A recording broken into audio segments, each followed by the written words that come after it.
और इस वक्त की एक बड़ी खबर आपको बता दें, और उत्तर प्रदेश से जुड़ी यह बड़ी खबर आ रही है कि स्वामी प्रसाद मौर्य ने इस्तीफा दे दिया है।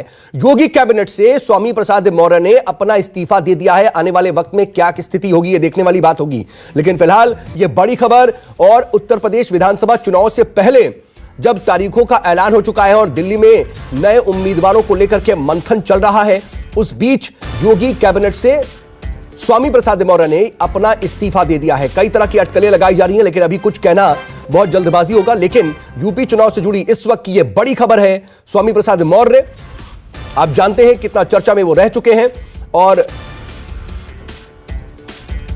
उनका इस्तीफा देना, इसके क्या सियासी माने, क्या इसका असर होगा, यह सब कुछ आगे की बात है। लेकिन फिलहाल यह बड़ी खबर, एक बड़ा अपडेट आ रहा है कि स्वामी प्रसाद मौर्य ने, योगी कैबिनेट ने इस्तीफा दे दिया है। आगे क्या वो पार्टी में बने रहेंगे या फिर उनकी भूमिका क्या रहेगी, ये भी अपने आप में देखने वाली बात होगी। लेकिन यूपी चुनाव से पहले बीजेपी को एक तरीके से यह बड़ा झटका जरूर है। मानस श्रीवास्तव मेरे सहयोगी इस खबर पर मेरे साथ लाइव जुड़ रहे हैं। मानस, इस खबर को किस तरीके से देखा जाए? बीजेपी को एक झटका तो है, लेकिन आने वाले वक्त में भी कई तरह के कयास इसके बाद लगेंगे।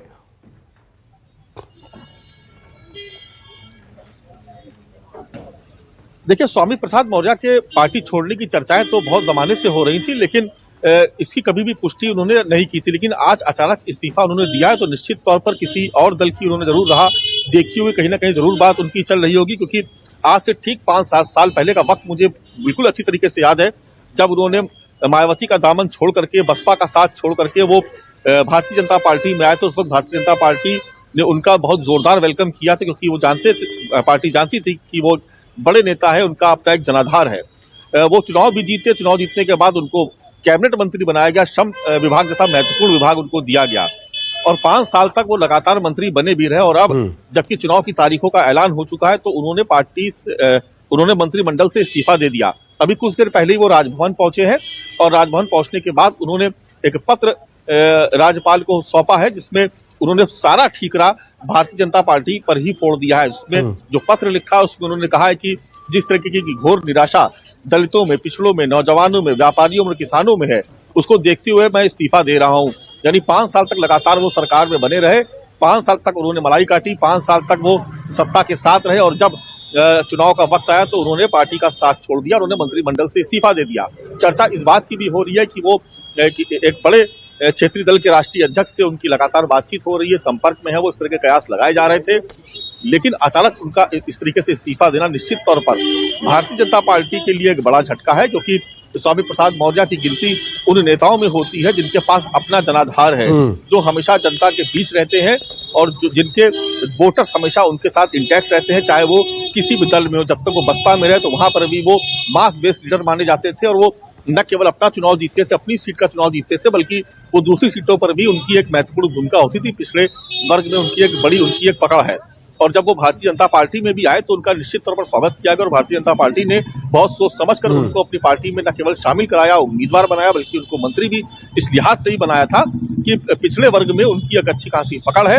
और चूंकि बसपा में लंबे समय तक वो रहे हैं, तो उनके पास जो ग्राउंड लेवल पर जो उनके पास उनका अपना जो काडर है वो बहुत मजबूत है, जो शिफ्ट करता है हमेशा किसी भी पार्टी के साथ जहां भी स्वामी प्रसाद मौर्य जाते हैं। लेकिन तो निश्चित तौर पर मानस, देखिए, अब कई तरह के कयास में लगाए जाएंगे, तो क्या वो बीजेपी में बने रहेंगे या फिर बीजेपी का साथ भी छोड़ सकते हैं? अगर छोड़ेंगे तो क्या वो बसपा में वापसी कर सकते हैं या फिर कुछ और अटकलें?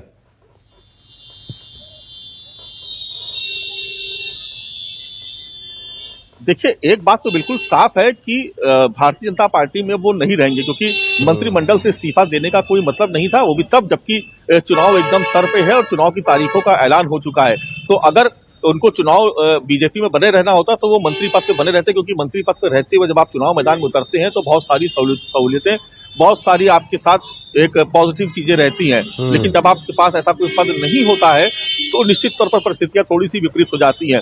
तो अगर उनको बीजेपी में बने रहना होता तो मंत्रिमंडल से इस्तीफा ना देते।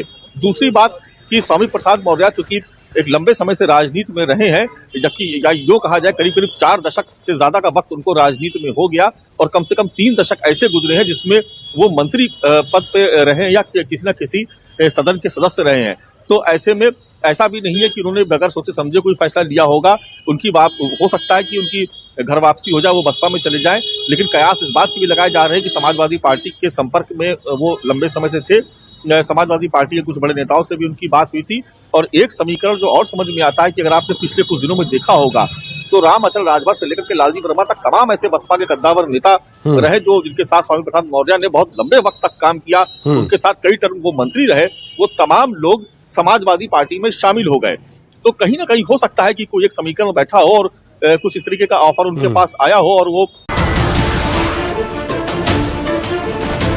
नमस्कार, मैं हूं मानक गुप्ता। अगर आपको हमारा ये वीडियो पसंद आया हो तो इसे लाइक और शेयर जरूर करें और हां, हमें सब्सक्राइब और फॉलो करना ना भूलें ताकि आप देश और दुनिया की कोई खबर मिस ना करें। तो जुड़े रहिए हमारे साथ और देखते रहिए न्यूज़ 24।